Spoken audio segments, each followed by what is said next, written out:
भारताला जिथून गॅस पुरवठा होतो तिथूनच चीन, जापानही गॅस आणतात.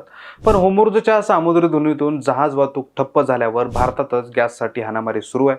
त्याच आखातावर अवलंबून असलेल्या चीन आणि जापानला या युद्धाची साधी झळी बसली नाही. काही लोक म्हणतात भारताची लोकसंख्या जास्त आहे म्हणून गॅस साठा पुरत नाही. पण मग 140 कोटी लोकसंख्या असलेल्या चीनला हे कसं जमलं? गरिबांना मोफत गॅस देणाऱ्या उज्ज्वला योजनेनं अचानक संपूर्ण देशाला गॅसच्या रांगेत कसं उभं केलं? आणि खरोखरच LPG गॅस साठवून ठेवता येत नाही का? आज आपण भारताच्या ऐतिहासिक धोरणात्मक चुकीची आणि गॅस संकटामागच्या भयानक वास्तवाची उकल करणार आहोत. हा व्हिडिओ केवळ 3000 किलोमीटरवर सुरू असलेल्या 3 देशातील युद्धापुरता मर्यादित नाही, तर तुमच्या माझ्या ताटाशी जोडलेला आहे. त्यामुळे हा व्हिडिओ शेवटपर्यंत नक्की पहा आणि या माहिती आवडल्यास TOD मराठीला लगेच सबस्क्राईब करा आणि तुमचे विचार खाली कमेंट बॉक्समध्ये नक्की सांगा. नमस्कार, मी ज्ञानेश्वर रेड्डी, तुम्ही पाहताय TOD मराठी. यापूर्वी आपण बघितलं की देशातील कोणत्याही पेट्रोल पंपावर आज पेट्रोल आणि डिझेल सहज मिळत आहे. पण गॅस एजन्सी बाहेर मात्र LPG सिलेंडरसाठी लोकांच्या लांबच लांब रांगा लागल्यात. इस्रायल आणि इराण यांच्यात सुरू असलेल्या युद्धामुळे आपल्या चुली कशा विझत आहेत हे आपण समजून घेतलं पाहिजे. आज आपण या स्टोरीचा पुढचा भाग समजून घेणार आहोत. सर्वात आधी आपण आशिया खंडातील इतर देशांकडे नजर टाकूयात. द हिंदूच्या एका ताज्या बातमीनुसार होर्मुझच्या सामुद्रधुनीतून जाणारी जगातील बहुतांश तेल आणि गॅसची जहाजं युद्धामुळे अडकली आहेत. भारताप्रमाणेच आशिया खंडातील इतर मोठे देशही पेट्रोल, डिझेल, गॅस वाहतुकीसाठी याच मार्गावर अवलंबून आहेत. पण आज चीन किंवा जापानमध्ये गॅससाठी कुठेही लोकांच्या रांगा लागलेल्या नाहीत. यामागं या देशाची प्रचंड मोठी दूरदृष्टी आणि अचूक नियोजन कारणीभूत आहे. जापानकडे तर खनिज तेलाचं स्वतःचं असं काही कोणतंही मोठं उत्पादन नाही, तरीही त्यांचं सारं काही शांत निवांत सुरू आहे. कारण त्यांनी आपल्या देशात प्रचंड मोठे आपत्कालीन साठे निर्माण केलेत. याला स्ट्रॅटेजिक रिझर्व्ह म्हणतात. परदेशातून एकही जहाज आलं नाही तरी त्यांचा देश पुढील 254 दिवस कोणत्याही अडथळ्याविना चालू शकतो. दक्षिण कोरियासारख्या छोट्या देशानेही 28 दिवस पुरेल इतका इंधनाचा साठा करून ठेवलाय. त्यांनी संकटाची चाहूल ओळखून आधीच आपली भक्कम तयारी करून ठेवली आहे.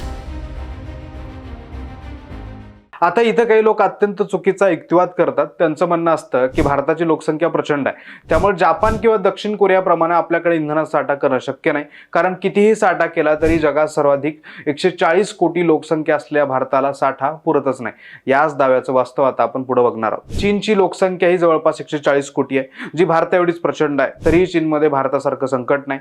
द हिंदूच्या एका बातमीनुसार चीनने गेल्या 2 दशकातच आपल्या धोरणात्मक साठ्यांमध्ये अति प्रचंड अशी वाढ केली आहे. त्यांच्याकडे आज 1 अब्ज बॅरलचा साठा आहे. हा साठा त्यांना 120 दिवस सहज पुरू शकतो. भारता एवढीच लोकसंख्या असलेल्या चीनला आपल्या नागरिकांसाठी 120 दिवसाचा आपत्कालीन इंधन साठा करणं शक्य आहे, तर भारताला ते का जमू नये? आणि तेही चीननं अवघ्या 20 वर्षात हे केले.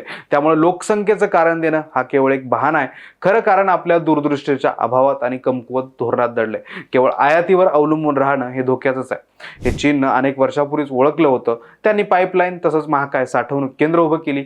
भारत मात्र केवळ नळाला आलेल्या पाण्यावरच अवलंबून राहिला. एकदा का नळाचं पाणी गेलं की घशाला कोरड पडते, तसंच भारताचं धोरण आहे. याच धोरणातला फुलपणा 3000 किलोमीटरवरील एका युद्धानं उघड केलाय. आता आपल्या भारताकडे येऊया. मनी कंट्रोलच्या एका बातमीनुसार भारत हा जगातील सर्वात मोठा LPG आयातदार देश आहे. आपण दरवर्षी तब्बल 3 कोटी 10 लाख टन गॅस वापरतो. सर्वात चिंतेची बाब म्हणजे यापैकी 60% गॅस आपण परदेशातून आयात करतो. म्हणजे आपण घरगुती गॅससाठी पूर्णपणे दुसऱ्या देशावर अवलंबून आहोत.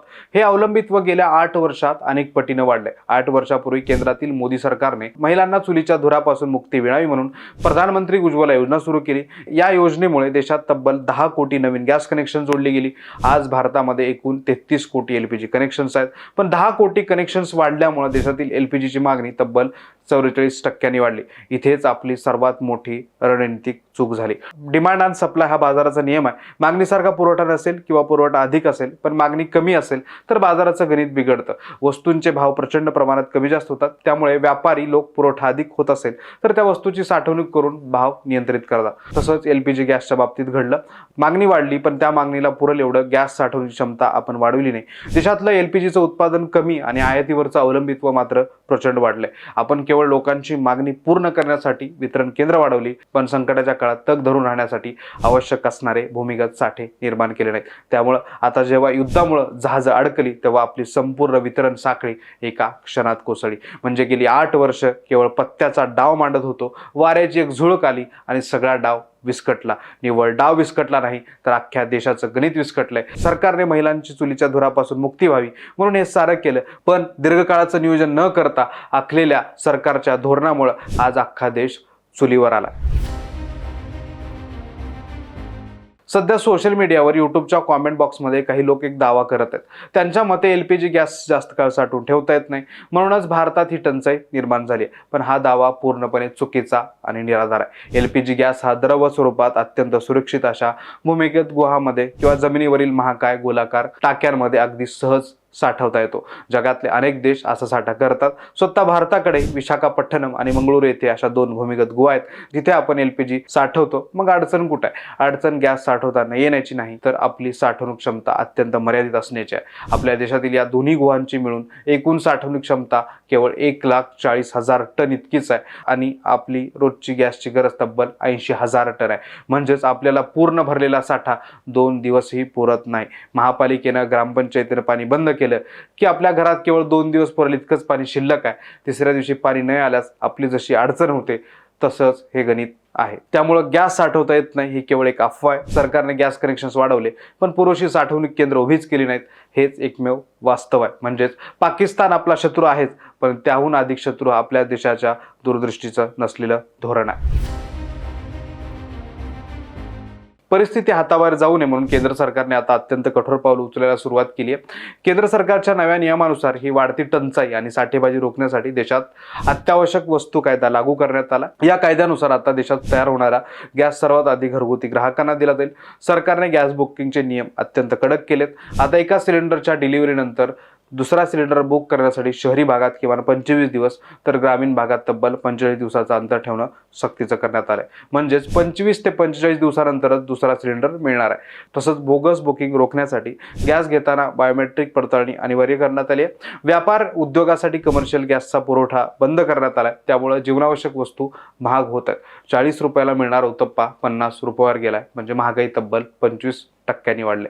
या गॅस संकटातून देश म्हणून आपल्यासाठी एक खूप मोठा धडा आहे. लोकसंख्येचा विचार करता चीनने संकटाची चाहूल ओळखून स्वतःला सुरक्षित केलं. आपण केवळ योजनांच्या घोषणामध्ये अडकून पडलो. आयात वाढवणं म्हणजे खरेदी करणं आणि योजना राबवणं सोपं असतं, पण त्याला योग्य पायाभूत सुविधांची जोड नसेल तर दुसऱ्या देशांच्या युद्धात आपलीच अर्थव्यवस्था कशी होरपळून निघते हे आज आपण बघत आहोत. जोपर्यंत आपण स्वतःचे धोरणात्मक साठे निर्माण करणार नाही तोपर्यंत आपण असेच संकटात सापडणार आहोत. त्यामुळे आता सरकारने तहान लागली की विहीर खोदायचं धोरण विहिरीतच गाडून टाकलं पाहिजे.